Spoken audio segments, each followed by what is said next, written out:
Como Muy se bien. dice en el ejército, cuando listos, fuego. Cuando listos, fuego. Y en la masonería también. Sí. Así que fuego, Germán. Fuego, fuego. Muy buen fuego. Bueno, estamos aquí hoy 8 de noviembre de 2025 haciendo este nuevo podcast para las dos orillas. Me acompaña un grupo talentoso, estupendo, libre pensadores, observadores del alma y del dulce fijo girar de las estrellas, como rezara el poeta Leopoldo Panero. Algunos de nosotros de derecha en materia de deberes, de izquierda en materia de derechos. Y bueno, si por Dios entendemos un propósito moral o mental en el universo, Mayor Germán Duarte Vargas, algunos también creemos ciertamente en él.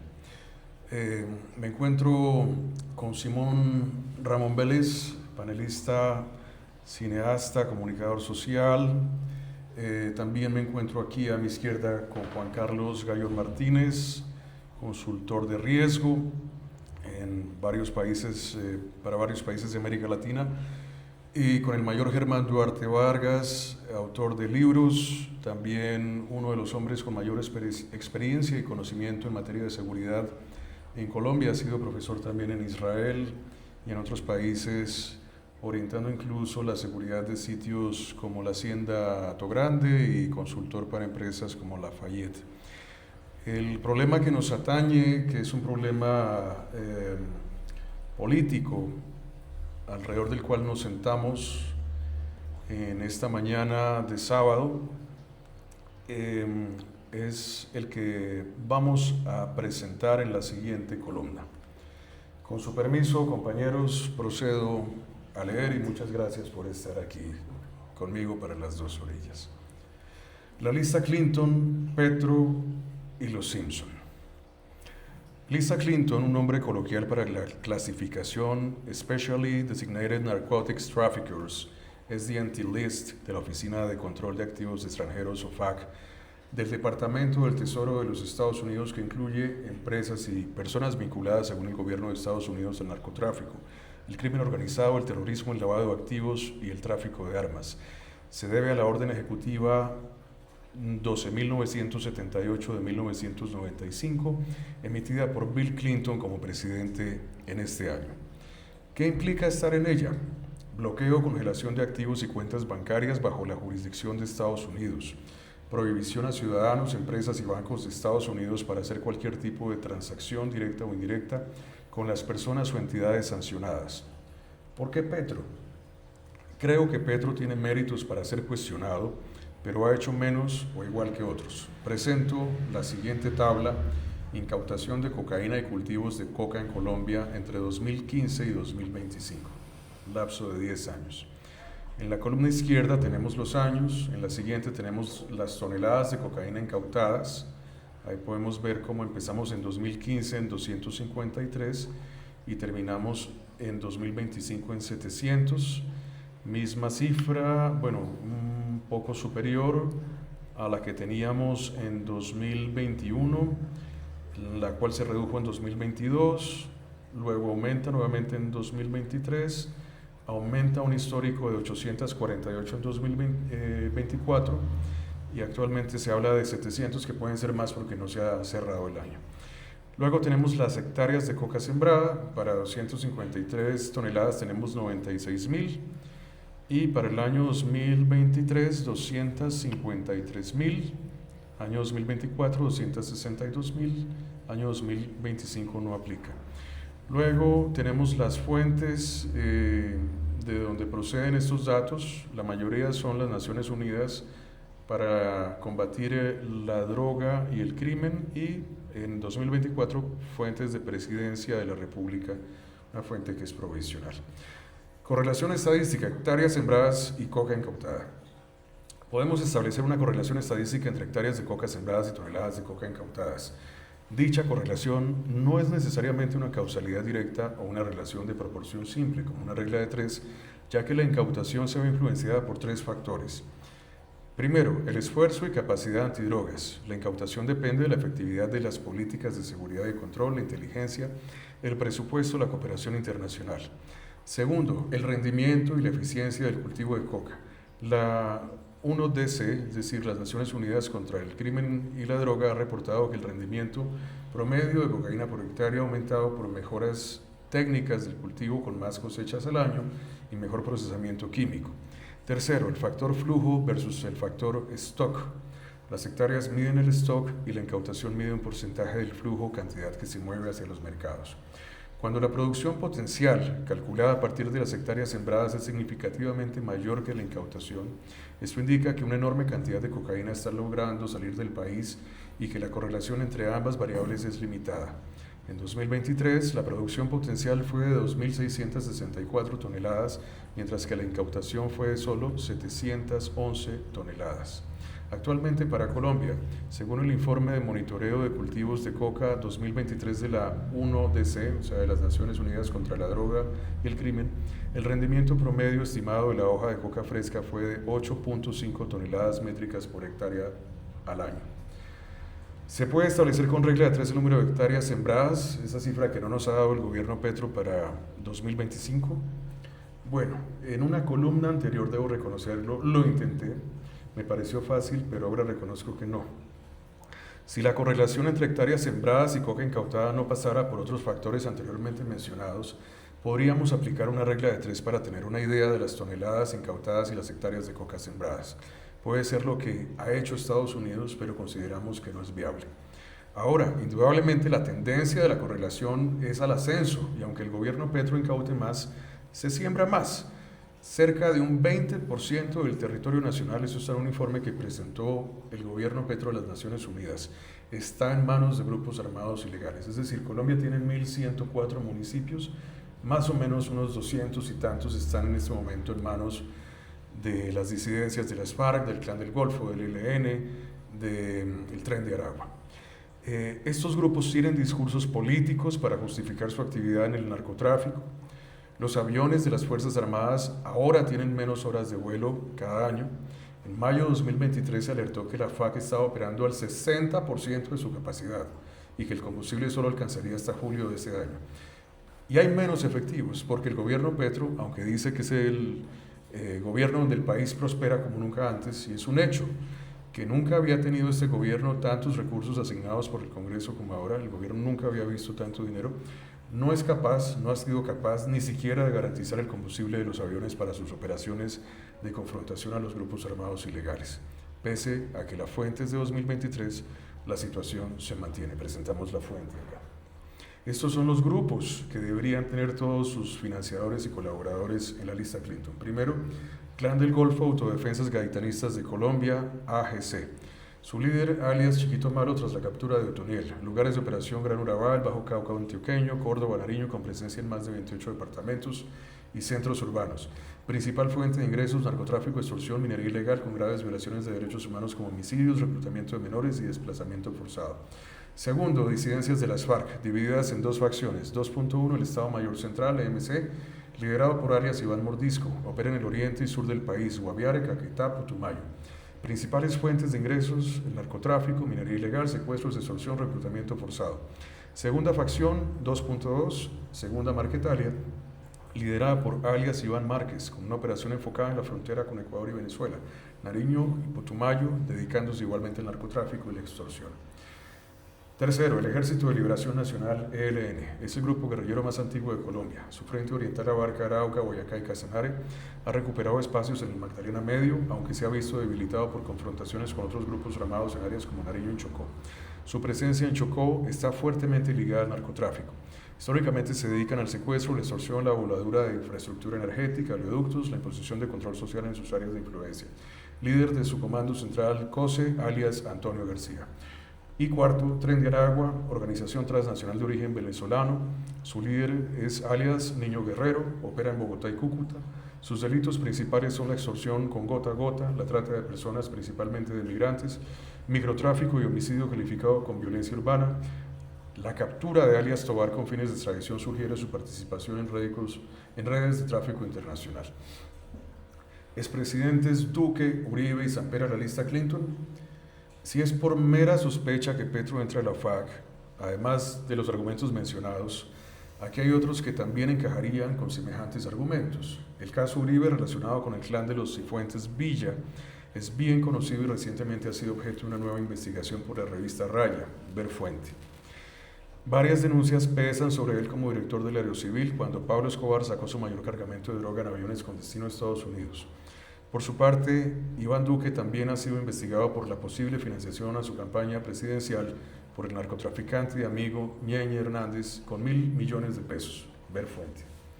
Ernesto Samper también por el proceso 8000 sin haber nunca tenido una investigación, a mi modo de ver, rigurosa por parte de la justicia colombiana por la financiación de su campaña presidencial por parte del cartel de Cali y los Rodríguez Orejuela, lo cual se comprobó, ver fuente. Curiosamente, el banquero Luis Carlos Sarmiento Angulo también creció con el lavado de activos, tu amigo, que hizo el Banco de Occidente para Pablo Escobar y el cartel de Medellín, por lo que fue sancionado en Estados Unidos, ver fuente. A ti te perjudicó alguna vez, ¿no?, en algún negocio. Si van a meter a Petro en la lista Clinton, digo yo, de una manera muy subjetiva, y espero que sean respetuosos con sus opiniones como yo lo soy con la mía, metan también a estos próceres de la caspita del diablo o ídolos de barro dentro de esta lista. Colombia en mora de soluciones. Todos los políticos hablan de amar a Colombia, pero creo que les pasa lo que refería jocosamente Oscar Wilde, quien decía que todos matamos lo que amamos, querido Germán. Colombia, la patria sin padre.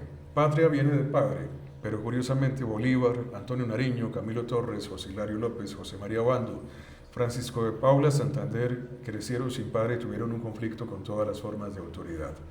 No todos los niños que crecen sin padre desarrollan trastornos de personalidad y de conducta que comprometen violencias, pero podemos entender nuestra revolución de independencia como la falta de gestión de traumas infantiles en sus líderes.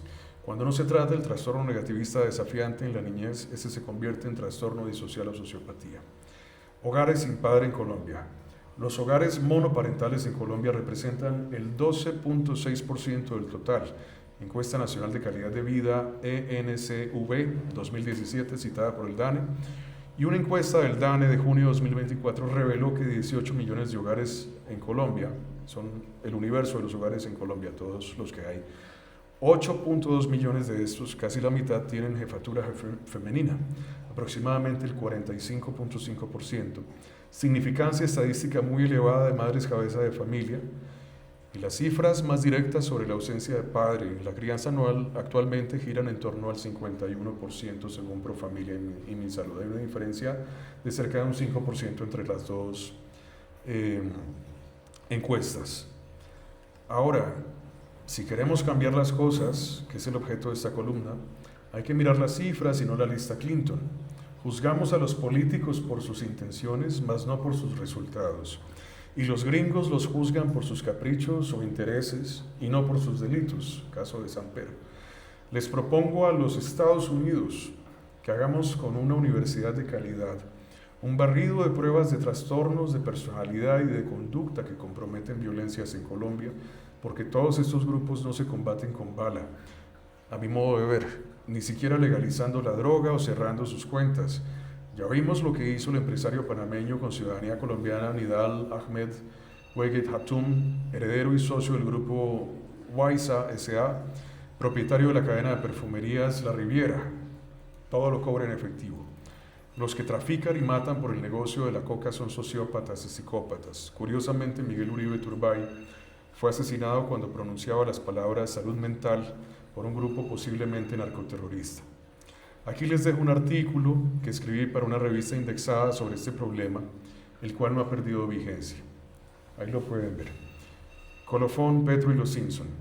Dicho lo anterior, a Petro le podemos adaptar la frase icónica de los Simpson cuando acusaron a Homero de secuestrar un submarino atómico. Mi Homero no es comunista, podrá ser mentiroso, puerco, idiota, comunista, pero nunca una estrella porno. Parafraseando el papá de Homero Simpson, mi Petro no ha leído a Adam Smith, podrá ser un promesero populista, tener veleidades por los travesaños y estrellas porno, mendace, evasivo, tautológico, pro dictadura venezolana que lleva 10.085 víctimas fatales, pero nunca será un ofaco fiuco. Esa es la columna, muchas gracias. Ahora les dejo la palabra a ustedes. Simón. Yo creo que hay una serie de cosas muy interesantes, pero partimos de una base, y es que definitivamente el aumento en los cultivos de coca no tiene nada que ver con que Petro haya terminado en la lista Clinton. Es decir, no son dos cosas que se deberían sumar y se están sumando, que es lo que resulta más extraño y por lo que digamos, todos estamos acusando una suerte de capricho del gobierno gringo y un castigo por razones que no responden a las directamente señaladas. Porque realmente lo que se ha publicado desde el gobierno, desde creo que es el portavoz de Trump es justamente eso, y por eso resulta tan contradictorio. Ahora, lo que me parece interesante al final, que creo que es un palimpsesto muy útil para esto del chiste de los Simpsons, es si nosotros podemos acusar a Petro de un montón de cosas, pero no hay pruebas para que lo hayan llevado a la lista Clinton, como bien citas tú, habría pruebas para llevar a muchísimos otros entre presidentes y delincuentes de Colombia que en este momento no están en la lista. De acuerdo, es interesante lo que mencionas. ¿Qué opinas tú, Germán Duarte? Bueno, yo entiendo que la lista Clinton fue creada para incluir en ella a personas vinculadas en alguna forma al lavado de activos y a la financiación del terrorismo internacional y transnacional. De manera que, pues, decir, quien esté incurso en algunos de esos modalidades en un volumen apreciado por los Estados Unidos, estaría siendo incluido en la lista Clinton. Veamos si el señor Petro estaría incluido en esa modalidad. No es que sea narcoterrorista, es decir, que es narcotraficante, no lo creo que lo sea, eso se da por descontado que él no directamente no debe tener grupos desarrollando actividades de narcotráfico, él personalmente no.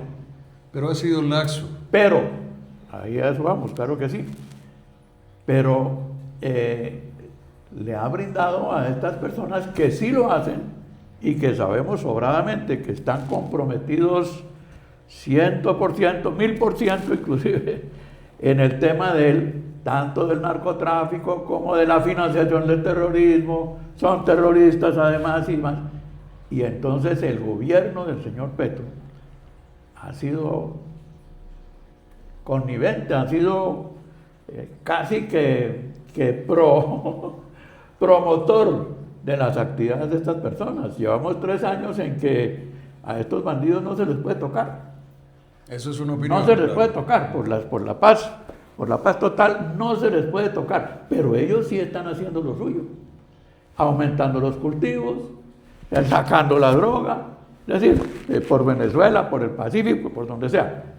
Entonces, esa función, esa omisión que debería, desde luego, el presidente de la República desarrollar todas sus actividades, las actividades necesarias para poder cooptar y cortar y obstaculizar, desbaratar y atacar esas organizaciones, y ha sido todo lo contrario. Entonces yo deduzco que ellos han visto que el señor, pues con ese tal pacto de la picota del que se ha hablado mucho, al parecer fue un acuerdo que se hizo con los bandidos. Es decir, allá no fueron a saludar a los señores pues, que están allá comprometidos con los narcotraficantes que están trabajando por fuera, porque ellos están adentro, pero tienen su gente afuera trabajando, y son los que los mantienen y toda la cosa. Entonces ese pacto de la picota tuvo que haber tenido alguna connotación en el sentido de brindarles a estas personas, pues casi que protección, la verdad, casi que protección, para que puedan trabajar, y han venido trabajando 3 años, han crecido, todos los grupos armados en Colombia han crecido durante estos 3 años.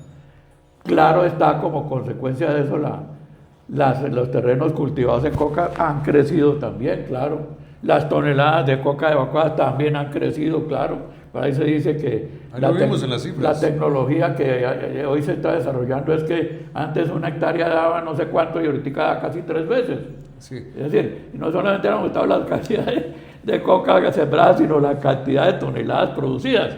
Entonces pienso que esa es la razón por la cual al señor lo pusieron ahí. Ahora, si estos otros señores que se están nombrando en la columna tuvieron algo que ver con el asunto, es posible. Es decir, que durante esos gobiernos hubo coca, hubo toneladas, hubo exportación, hubo salida, todo eso ha habido, claro, en mayor o menor medida.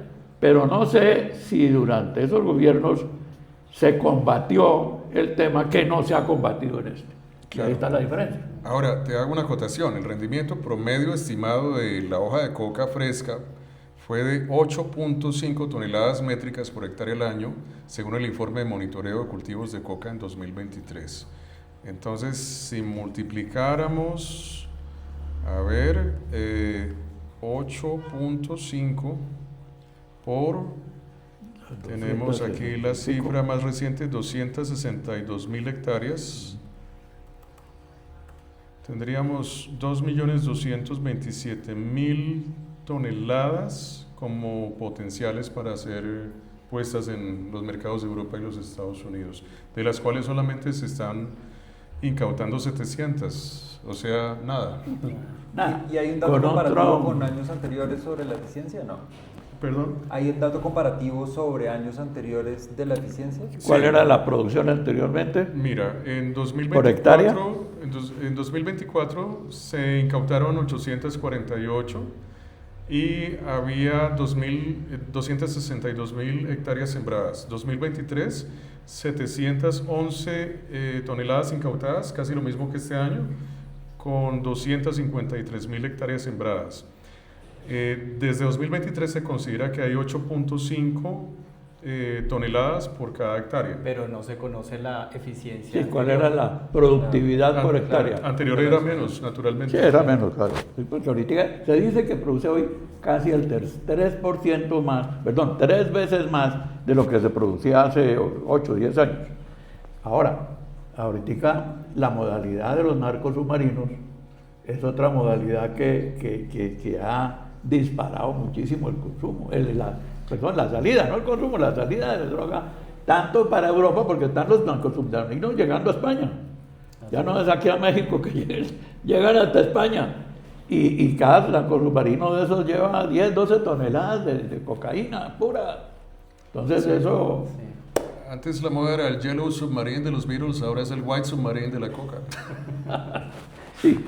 Sí, eso le da a esta gente un potencial económico importante. Juan Carlos Gallón Martínez. Ahí hay varios puntos. Totalmente de acuerdo contigo que el tema de las hectáreas no tiene nada que ver con la lista Clinton.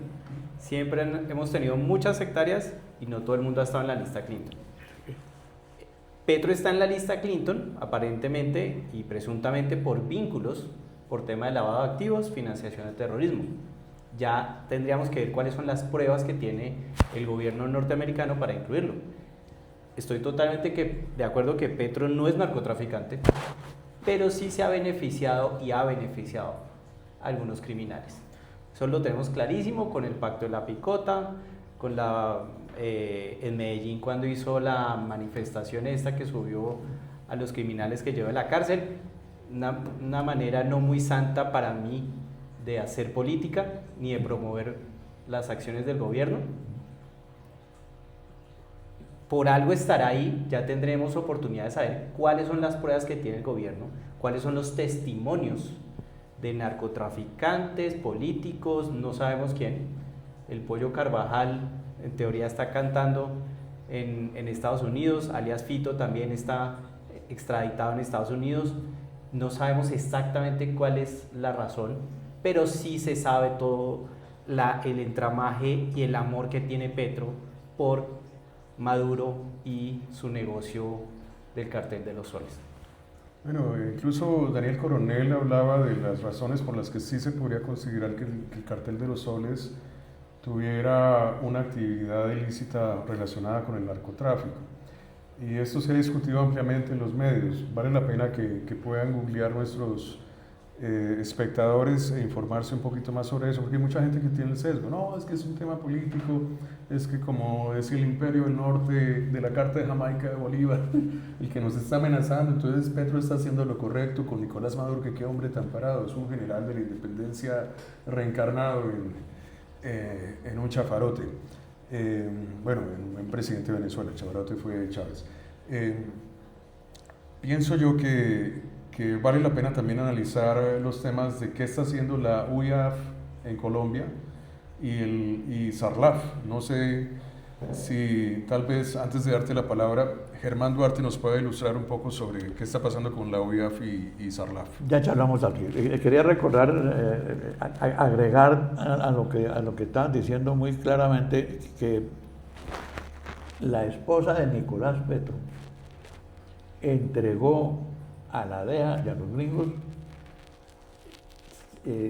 documentos, videos, audios de los dineros mal habidos, dineros sucios, ni siquiera lavados, que ingresaron a la campaña de Petro. Tengo que esperar a que eso se lo pruebe. Documentado, eso está documentado por la señora. Ella hizo la denuncia, pero no se ha comprobado todavía, tengo que esperar. Uy, no, ella le entregó a la DEA todos los documentos. Bueno, yo sé que ella, por ejemplo, denunció que el Turco Ilzaca, paramilitar, el Turco Ilzaca y financiador de varios grupos paramilitares, especialmente en la costa caribe, que era el que ponía a los alcaldes en todos los municipios allá en Bolívar hace unos años, y que también se benefició de, creo que 150 el hombre Malboro. Sí. Es decir, hubo varios señores que aparecen como financiadores de la campaña. Dineros malos. Aparecen como financiadores de la campaña. Pero no se ha comprobado eso después de tantos años, después de que esta chica... Aquí no, pero los gringos sí tienen los documentos. Es posible. Entonces, por eso también pudo haber habido algo de... Bueno, Simón Ramón, antes de que continúes con la UIAF y Sarlaf. Yo creo que efectivamente hay que esperar a que las pruebas arrojen algún tipo de resultado, pero a mí lo que me parece interesante de todo lo que está sucediendo es, y casi siempre, es decir, que en la superficie de todo lo que está sucediendo, lo que estamos viviendo es un momento político súper interesante en el que el tablero realmente no está en los hechos que prueban si Petro tiene méritos para pertenecer o no en la lista Clinton, sino en cómo Petro y Trump instrumentalizan estos hechos para mantener y para cooptar la agenda, que al final es un poco contradictorio, pero yo creo, de manera muy personal, que Petro termina, y si no lo hace de manera premeditada, termina sacándole provecho a lo que sucede con este tipo de revelaciones, porque todo el tiempo se está posicionando en lugares en los que lo que termina sucediendo es que termina capturada la agenda política.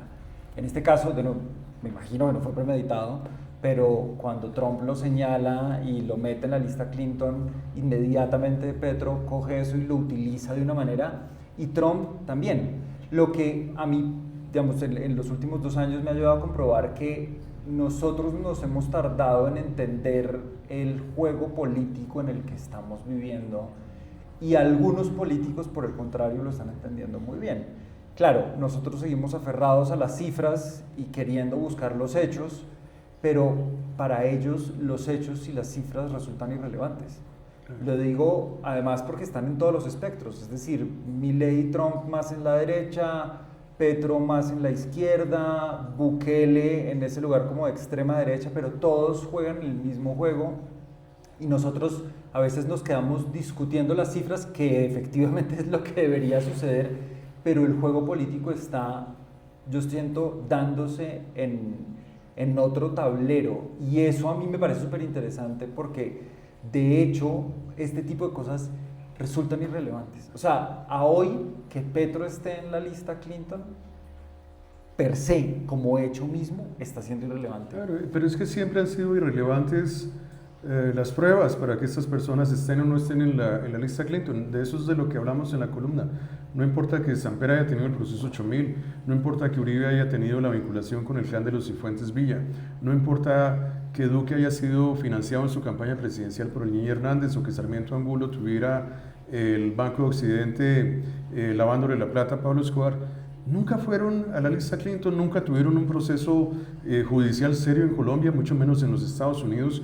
Entonces, a Estados Unidos, cuando hay intereses de por medio, se hacen los de la vista gorda y no les importa si estas personas realmente tienen o no vinculaciones con la droga. Pero ahora que realmente no pueden usar las 7 bases norteamericanas que hay en Colombia para entrar a Venezuela, ahí sí les parece Petro un obstáculo, aunque Petro puede que tenga menos mérito que los anteriormente mencionados para esto. Entonces, ahí es donde yo digo, bueno, el tablero está como lo planteas tú, pero es un tablero que no se mueve por pruebas, sino por intereses. Germán Duarte Vargas.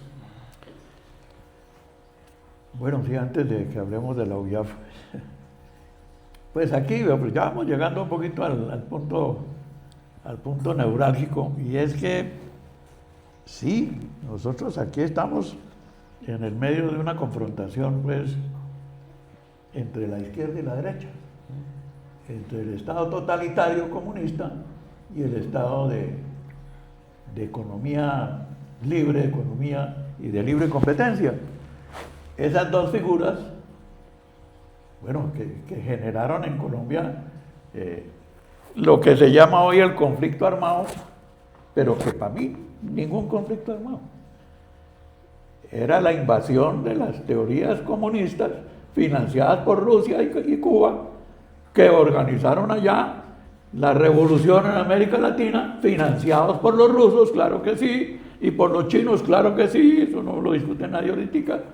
Y entonces desarrollan su de guerra exitosa en Cuba, se entronizan allí y empiezan a preparar pues a todas las bandolas, ¿no?, que adelantaron la guerra comunista en América Latina. Aquí en Colombia, en Chile, que fue tal vez la más exitosa que hubo en su momento, frenada por el señor general. Y aquí en Colombia, que ha sido pues, de toda la vida. Creo que sé para dónde vas, pero entonces voy a la frase de Jiddu Krishnamurti que decía: no se puede llegar a buenos fines por malos medios. Ahora, el país, ante el fracaso en muchos aspectos, especialmente el aspecto de las promesas de Petro, que han sido millones de promesas incumplidas, no se sabe cómo va a solucionar todo eso, se ha volcado en parte hacia Abelardo de la Espriella. Abelardo de la Espriella tiene un avión que se lo pagaron de los negocios de defender narcotraficantes, la plata que le pagaron estos narcos, que son, según sus declaraciones, tiene 40.000 millones de pesos en este momento como su patrimonio, ¿no? Un patrimonio respetable, 40.000 millones de pesos. Pero entonces vamos a votar por un tipo que se ha lucrado también de los negocios con el narcotráfico, o del narcotráfico, de las defensas a los narcotraficantes, que será su profesión, pero bueno, vamos, si te dejan 40.000 millones de pesos, yo no creo que eso esté dentro de los estándares del cobro de las tarifas jurídicas. En todo caso, estamos entre eso. Tenemos otros candidatos a la derecha, como el padre de Miguel Uribe Turbay, que me parece, desde mi opinión subjetiva, que no tiene la capacidad mental, ni los bríos, ni la energía, ni la claridad de estadista para enfrentarse a estos problemas que acabamos de mencionar, que son los problemas del país. Y luego tenemos a la izquierda Iván Cepeda Vargas, perdón, el papá era Cepeda Vargas, este es tu celular.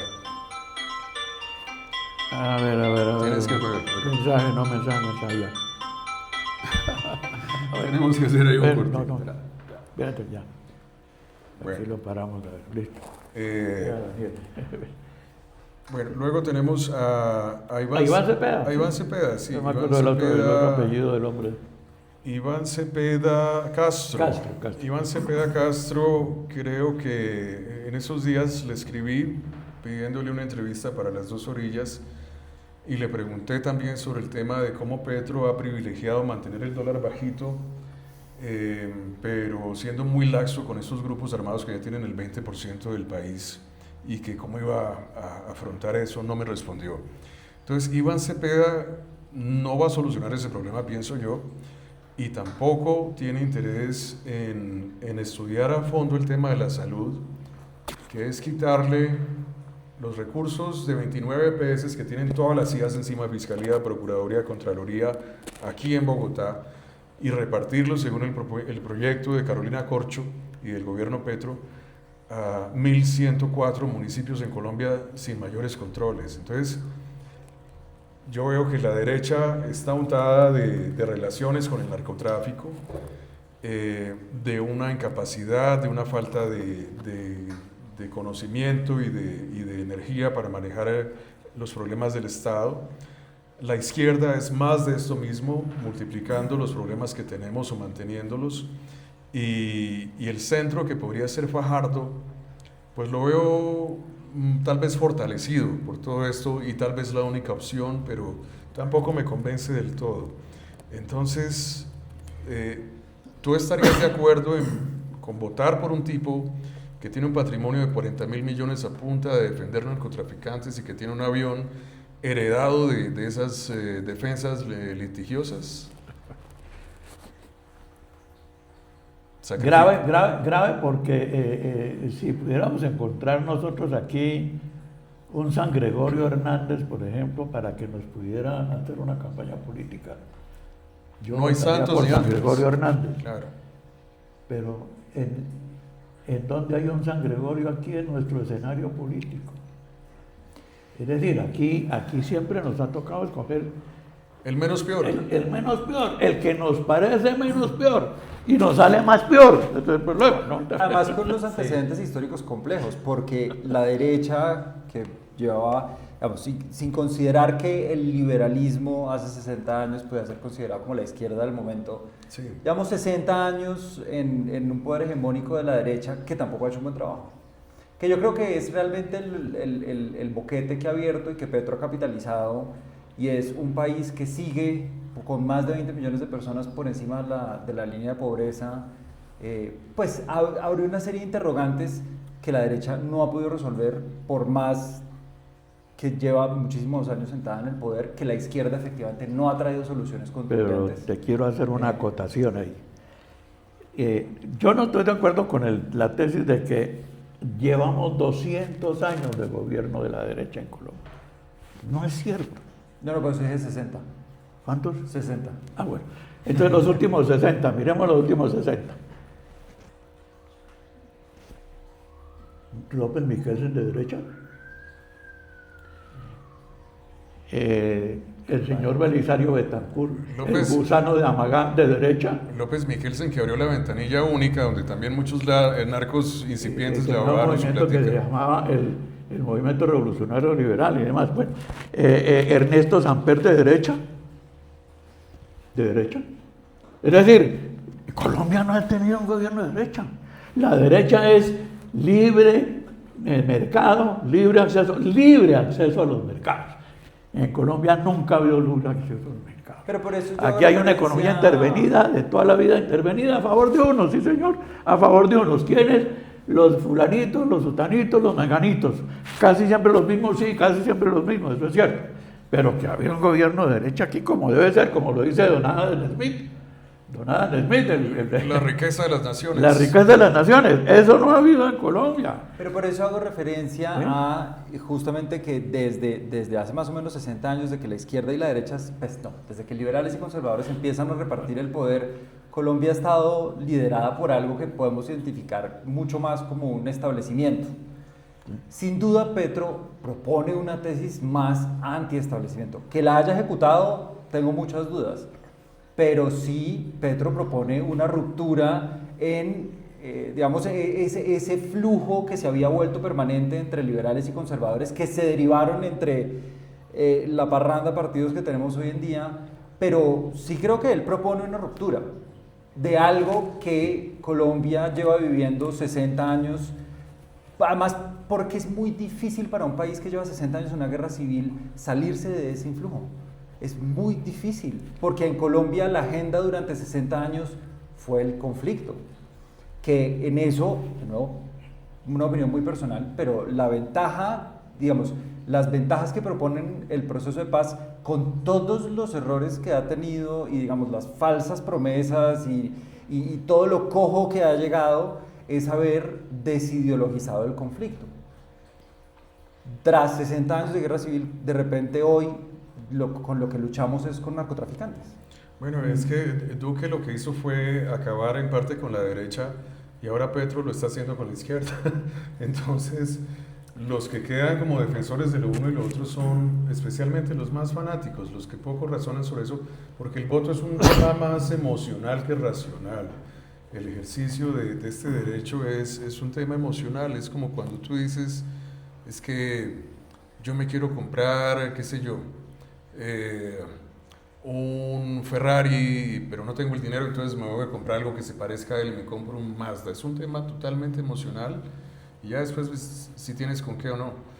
Pero el tema de ejercer ese derecho en gran medida, bueno, afortunadamente ahora están las redes sociales, hay mucho alcance a muchos libros, a la información, pero la gran masa de los colombianos no está leyendo libros y lo que lee no tiene nada que ver con la toma de decisiones, que es la política.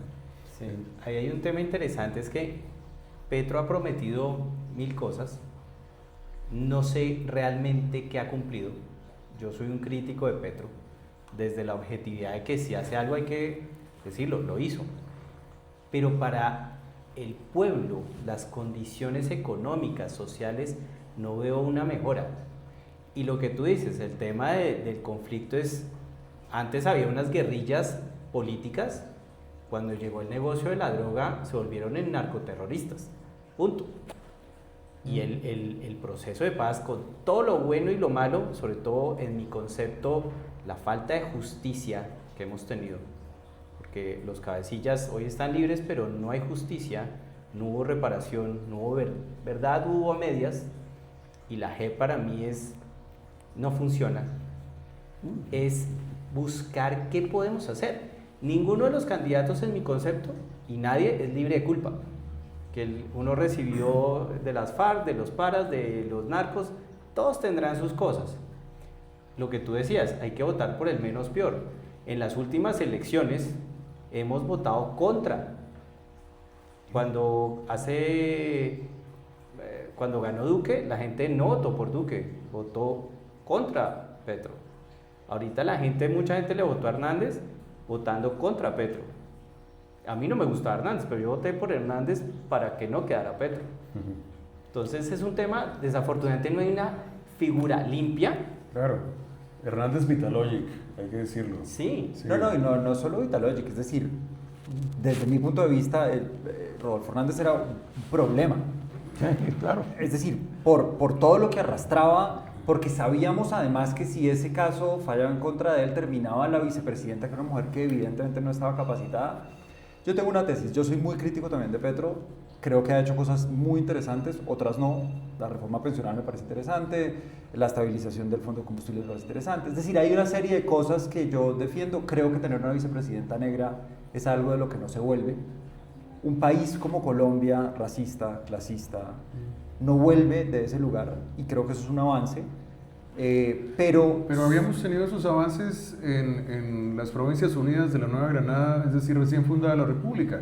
Teníamos presidente negro, había próceres negros, se reconocían dentro de la oficialidad también negros o afros, y pasó el tiempo y esto se llenó de unos prejuicios como propios de la monarquía, donde todos se sentían importantes por pertenecer a esa nueva clase que logró deponer el virreinato español, y de ahí si nos subimos en ese bus que duró 200 años. Es que yo creo que no es eso justamente la descripción de la derecha, sino de los prejuicios asociados a una élite que muchos, por ser una élite despreciativa, acaudalada, y que no daba otros canales de ascenso económico y social aparte de la política, es decir, han tenido la política secuestrada, pues se han estado ahí durante 200 años, pero con Petro eso tampoco ha cambiado, digo yo, Simón. No, pero a ver, por eso les digo, hay cosas.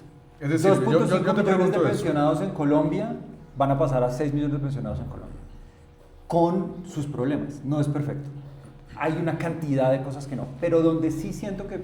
Es que, por eso les digo, fuera del apasionamiento, de verdad, porque tengo demasiadas críticas con Petro. Sí, sí. Hay una cosa que Petro está entendiendo que la derecha no está entendiendo, y es, para mí, lo resumo de una manera muy simple, nosotros no estamos hablando entre nosotros. La derecha se está convirtiendo en nuestro círculo. Y eso está quitándole un montón de eco a la derecha. La derecha además tiene un montón de propuestas. O sea, para mí el ideal es un intercambio entre derecha e izquierda y una rotación de poder. Ese sería el ideal. Pero en este momento el gran problema que está teniendo la derecha es que somos nosotros hablándonos a nosotros mismos. Si yo llego a los círculos en los que yo me muevo con mis pares y escucho primero la misma desinformación de la derecha, claro, que es igual a la desinformación de la izquierda, o sea, sí, bueno, los dos iguales. Pero lo que siento es que en este círculo, además de la clase media colombiana, que es chica, que no es representativa, que no escoge presidentes, es donde estamos empezando a rotar la información. Y yo me sorprendo, como yo no estoy tan afiliado a la derecha ni a la izquierda, me llama mucho la atención ver cómo ahí se está quedando en esos círculos. Y Petro está entendiendo eso en otros círculos. Mire que, de hecho, con las consultas del pacto histórico, lo más interesante es que los 2.700.000 votos, buena parte se logran en la periferia. ¿Sí? Claro, hay maquinaria, no lo dudo. Pero para lograr 2.700.000 votos se necesita más que maquinaria. Y es un discurso que está calando en otro lado del país. Yo soy muy inquieto. Cada vez que me trepo en un taxi, en Bogotá, en Ibagué, en Medellín, hablo con la gente. No es esta cosa hegemónica de la derecha a la que veníamos. Uribe tenía un discurso muy alineado con un momento de Colombia muy complejo. Eso no está pasando. O sea, subirme en 3 taxis en Medellín y que los 3 taxistas, el día del juicio de Uribe, me hablaran mal de Uribe y me hablaran indirectamente, uno muy petrista, otros 2, yo no soy petrista, pero me llamó mucho la atención y siento que ahí es donde realmente se está jugando, la política. El único político en este momento que tiene un capital de 2.700.000 votos es Gustavo Petro. Gustavo Petro no, el pacto histórico, en cabeza de Petro, pero es porque siento que le está hablando al demográfico adecuado. Y nosotros estamos perdidos en un discurso. Bueno, sabe conectar con la gente, ¿no? Es que eso es esencialmente hacer política, ¿no? Saber conectar y al conectar conseguir o recabar los votos. Pero otra cosa es lo que yo te decía, lo que les decía a todos aquí en esta tertulia, y es poder crear canales de ascenso social y económico diferentes a la política. Poderle decir a alguien, no necesitas afiliarte al pacto histórico, no necesitas afiliarte al Centro Democrático, no necesitas afiliarte al Partido Verde de Sergio Fajardo para que puedas tener un puesto el día de mañana que te permita alimentar a tu familia. No hay ningún partido que tenga la idea de crear una gran empresa en Colombia o varias empresas para crear esos canales de ascenso económico y social de forma alternativa a la política. Y ese canal es el mismo de hace 200 años. Para mí con Petro eso no ha cambiado. Como tampoco creo que vaya a mejorar la salud por los motivos expuestos. Quitarle el presupuesto de 29 EPS para dárselo a 1.104 alcaldes en los diferentes municipios sin Contraloría, sin Fiscalía, sin Procuraduría que puedan determinar qué están haciendo con las platas de la salud. Creo que eso lo que va a generar es una compra de votos de esos alcaldes. Todos tienen que alinearse para poder recibir el dinero de la salud, tal como pasó en el pasado con Uribe y Familias en Acción. El que no estuviera alineado con Uribe no podía repartir esos subsidios en su municipio. Entonces, esto es muy preocupante y pienso yo que hay que buscar una vía alternativa, pero ninguno la ofrece. Germán Duarte Vargas. Yo como veo, y claro que yo como veo las cosas ya viéndolas desde mi 8º piso, el problema de Petro es que él ofreció una serie de cosas dentro de un modelo que es el modelo económico que hemos venido llevando. Pero él no quiere hacer eso, él quiere cambiar el modelo. Y está ese en plan de cambiar el modelo. Entonces nada de lo que él prometió le servía para cambiar el modelo. Y por eso ahorita tiene que ver cómo diablos se agarra al poder, como sea, en persona propia o en interpuesta persona. Pero tiene que mantener el poder para cambiar el modelo. Y eso que tú dices no se logra con el modelo al cual no quieren llevar ellos. Eso es que tú quieras educar a tus hijos como quieras y que tengan posibilidad de un negocito. Eso no se da en ese modelo. Claro. Y aquí estamos hablando de cambiar el modelo de gobierno y el modelo de país.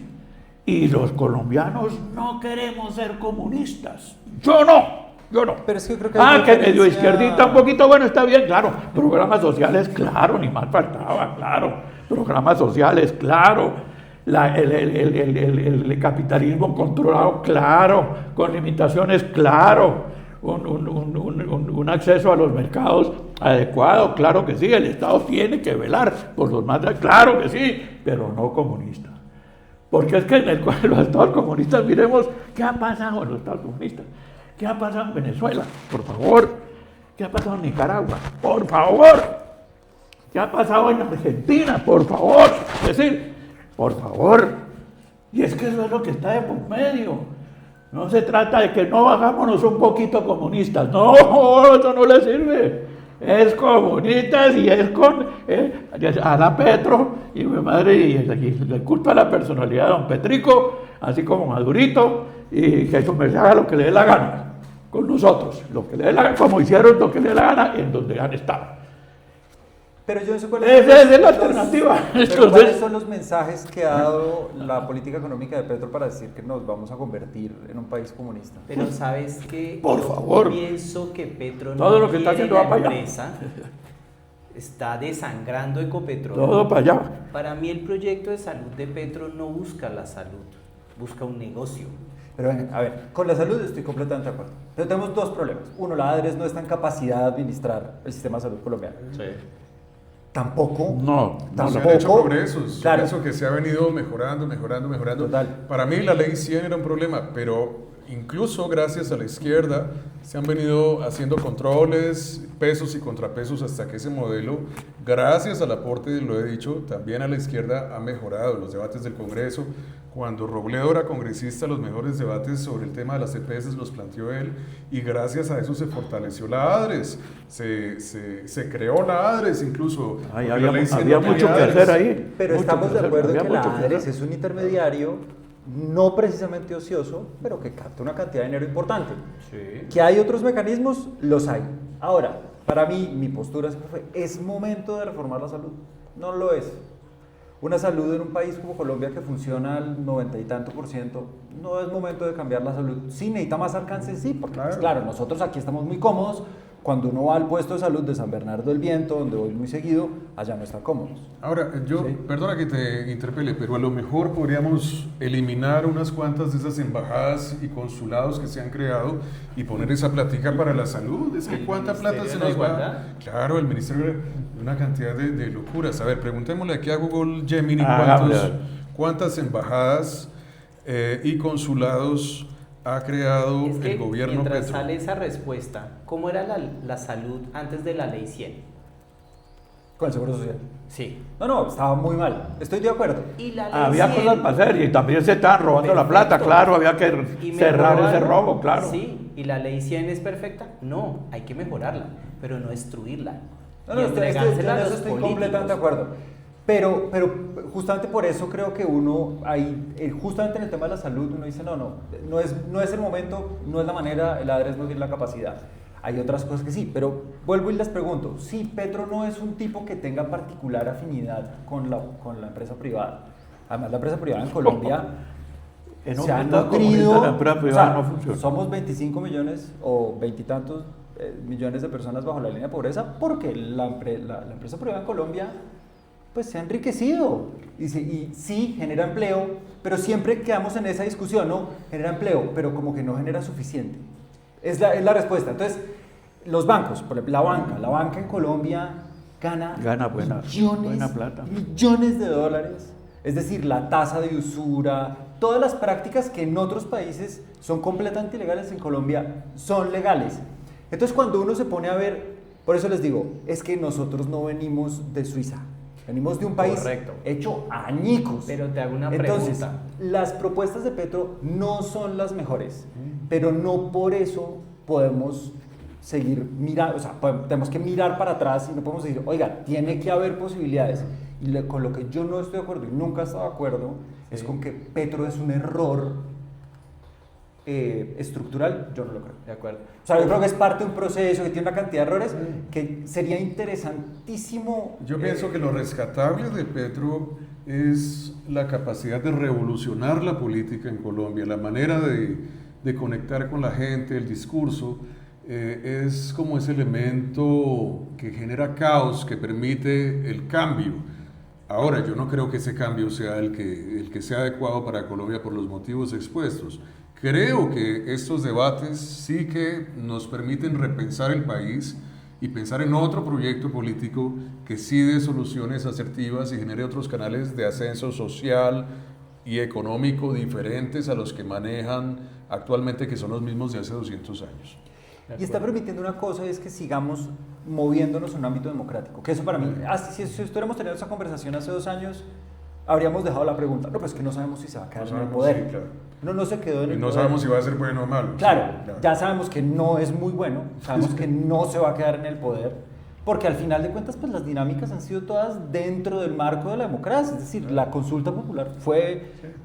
Hay una cosa muy garantista que es interesante en Colombia, que estamos viviendo, que me parece rarísimo que en Colombia digamos eso, pero realmente todas esas cosas que hace 2 años decíamos hoy en día no suceden, y por eso yo creo que hay que ser muy crítico, pero tenemos que poder pensar en una posibilidad que no vea a Gustavo Petro como un error estructural, porque creo que ahí estamos entrando en, con todo respeto, Sí. un poco ese fantasma del comunismo que nos persiguió durante tantos años, y la discusión se vicia, que es, ustedes creo que lo vivimos todos, nosotros vivimos en una discusión completamente viciada de la política, o Petro es un demonio, o Petro es un santo. ¿Y Maduro, cómo lo calificas al señor Maduro? No, pero Maduro es un presidente que está, pues que se robó unas elecciones. No, ¿sí? es un tirano, es un tirano. tirano, No es ningún claro. presidente. O sea, es un tirano que se amarró al poder sirviéndose de una modalidad democrática hasta hace un año, porque las elecciones son graduándose robadas, de las anteriores comunista, químicamente puro. Es un dictador. Y el señor Petro le hace Yo no así al entiendo señor Petro por qué Maduro. arrastra a Maduro. O sea, Sí, sí, al ese tipo señor de cosas que yo Maduro. digo es un bulto Mira, muy pesado. Esas son Hay las un cosas que video sabremos muy pronto. de Diosdado Cabello diciendo Petro vino y pidió plata. Pidió y y hay le dieron. indicios, Pidió y le dieron. sobre todo, que le dieron dinero. Bueno, Pero este tipo de cosas yo quiero ver las pruebas. O sea, la verdad, quiero pruebas por lo mismo que estamos hablando de Estados Unidos. Porque Yo- quiero ver las pruebas de la lista Clinton. Claro. Volvemos al volvemos inicio. al mismo inicio, sí. A mí me decía Jorge Muñoz Fernández, que era un gran amigo mío, era muy de izquierda, él había sido alcalde encargado de Popayán, fue el que le entregó sus votos a Luis Fernando Velasco, y gracias a esa generosidad de espíritu de Jorge Muñoz, el senador Chuspas pues llegó a ser senador y ministro. Y él me contaba unos 6 meses antes de morir que en muchos de sus viajes a Venezuela se encontró con Petro. Petro era hospedado por el mismísimo Hugo Chávez y se quedaba allá. No se me hace nada raro que haya tenido financiación por debajo de la mesa por parte de la dictadura venezolana. Ahora, su campaña, dentro de lo que se pudo probar, superó los topes, según denunció Daniel Coronel. Creo que fueron 36.000 millones de pesos. Entonces, sí que estaba por encima. Bueno, les doy el dato. Benedetti dice que se llevó 15.000 millones de Venezuela. ¿Y quién se los dio en Venezuela? Pues sí, hombre, ahí está. 10 nuevas embajadas en Colombia, en el gobierno ¿Cuántas? Petro, 10 nuevas embajadas y 20 consulados. El gasto total de funcionamiento son 66.857 millones de pesos anuales. Anuales. Reporte que incluye funcionamiento de 10 embajadas y 21 consulados. Gasto solo en embajadas, 51.000 millones de pesos. Estimación enfocada en el costo de sueldos para 125 nuevos funcionarios en las embajadas. Y gastos solo en embajadas en funcionamiento son 36.087 millones de pesos, costo reportado por el funcionamiento sin salarios de 10 embajadas. Gastos solo en consulados son 30.770 millones de pesos, y estos son cifras dadas por lo bajo. Entonces, creo que sí es un gasto significativo. Ahora, lo que se gasta el país en corrupción, lo que pierde en corrupción, se ha hablado de 51 billones de pesos. Si el presupuesto... A toda carrera. Sí, es decir, A toda carrera. si las campañas políticas las financiara el Estado, prohibiendo de forma taxativa la intervención de la empresa privada en ellas, podríamos tener un ahorro de 51 billones de pesos. Pero eso estaba en la reforma política de Petro. Es lo más triste. O sea, es decir, tenía un par de vicios la reforma política, estoy de acuerdo, pero la reforma política proponía que el Estado financiara las campañas políticas. Es increíble, bueno, Estados Unidos lo acaba de volver ley, pero es increíble que Colombia siga la misma dinámica, es promover la corrupción. O sea, ¿cómo puede usted comprar una campaña política y preinvertir en una campaña política? Eso es un absurdo, pero en eso sí estoy de acuerdo, es decir, es un vicio estructural, eso sí es un vicio estructural. Es un vicio estructural. Ahora, Roy Barrera se encargó de ponerle todo el Congreso a Petro en las manos, se alió con los liberales, con los conservadores, con los verdes, tuvo, digamos, casi que toda la bancada del Congreso en pleno y pasó un año y no hizo nada. Después cometió una cantidad de estupideces a nivel político, perdió las bancadas, perdió el apoyo y tuvo que empezar a sacar a la gente de las calles para amenazar al Congreso, con el cierre. Lo tuvo todo. Lo tuvo todo y lo perdió todo. Dios mío, es increíble. Cuando tú dices lo tuvo todo, yo digo que los gobiernos de izquierda lo han tenido todo para callarnos la boca y han desaprovechado la oportunidad. Sí, es una oportunidad de escuchar. Desafortunadamente, tú ahorita hablabas de Francia Márquez. Francia no era la opción de Petro para ser vicepresidente. no le gustaba. Era Petro. Carlos Caicedo. No, los 600.000 Pero votos los fueron los que... votos fueron una sorpresa y la tuvo que poner ahí. Sí, estoy de acuerdo. Y la maltrató, es decir, lo único que ha hecho contra Conferencia Márquez es maltratarla. Por Ella eso- no se ayuda, no ha sido una mujer como dada la ejecución, pero aún así hay una cosa positiva. Es decir, que una mujer negra, o sea, pensemos en este país, en el país que habitamos, una mujer que fue empleada de servicio doméstico, que llegue a ser vicepresidenta, es un cambio, digamos, es un tema aspiracional para un país tan empobrecido. Y yo creo que ese tipo de cosas son mensajes importantes. Es decir, como yo creo que hay muchas cosas que se siguen rescatando de lo que está pasando. Bueno, lo dejamos aquí por hoy, si les parece bien. ¿Tienen algún libro para recomendarle a los lectores? Germán Duarte Vargas. Bueno, permítame recomendarles un libro de... A ver, espérense, me voy ubicando porque... ¿Cómo se llama este muchacho? Yo te he hablado de ese libro varias veces. Tenemos de Semcol algunos nuevos, ¿no? Sí, Sencol, sí. Hay Podríamos uno, recomendar pero algunos de Sencol. Todavía no estoy muy al tanto sobre la biblioteca de Sencol para... Oye, a mí me gustaría leer el de José María Córdoba, del teniente coronel Mario Bamón.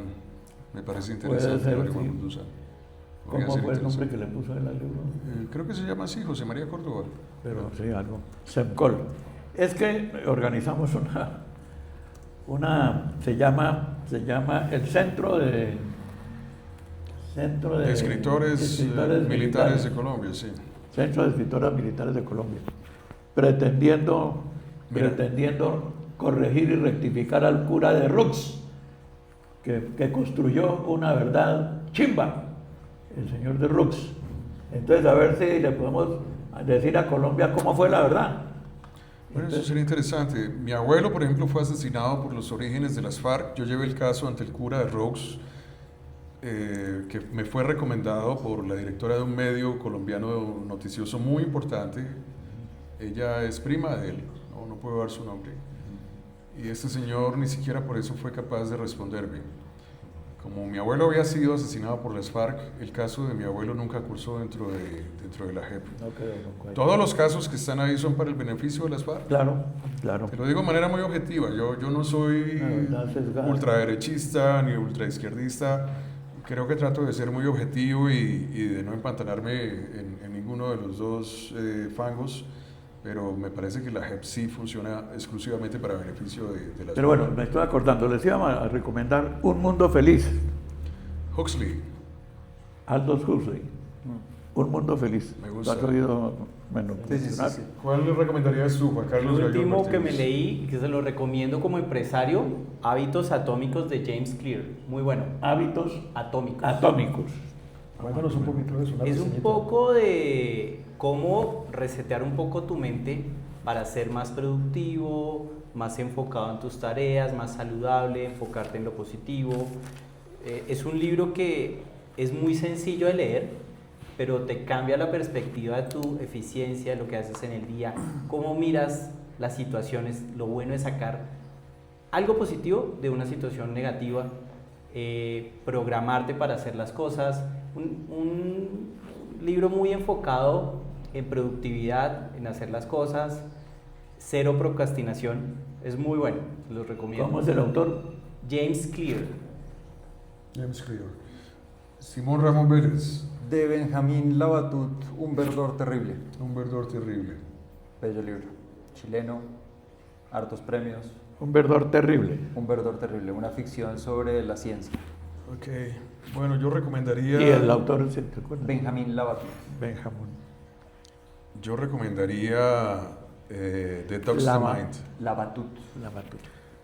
Desintoxicando la mente de Rajinder Singh me parece también un libro interesante que nos habla de todos los hábitos conscientes e inconscientes, un poco ahorita lo que tú decías, ¿no? Que nos llevan a repetir taras infantiles, que nos hacen un poco tendientes al autosabotaje y cómo empezar a cortar todas las raíces de esos árboles que están ahí y plantarlos en una búsqueda interior más enfocada. Es bonito, es interesante. Bueno, así terminamos. Al fin, ¿cómo le vamos a poner este podcast? Definámoslo aquí frente a los espectadores. Tenemos varios nombres que se han sugerido para el podcast. Les voy a leer los nombres y ustedes tendrán que votar. Tal vez los lectores también podrían votar por otros. Tenemos aquí, bueno, tenemos Horizonte Émera. Horizonte Émera es alusivo a la diosa del día, a la diosa griega, patrona de las noticias y del día, de aquí la palabra hemeroteca.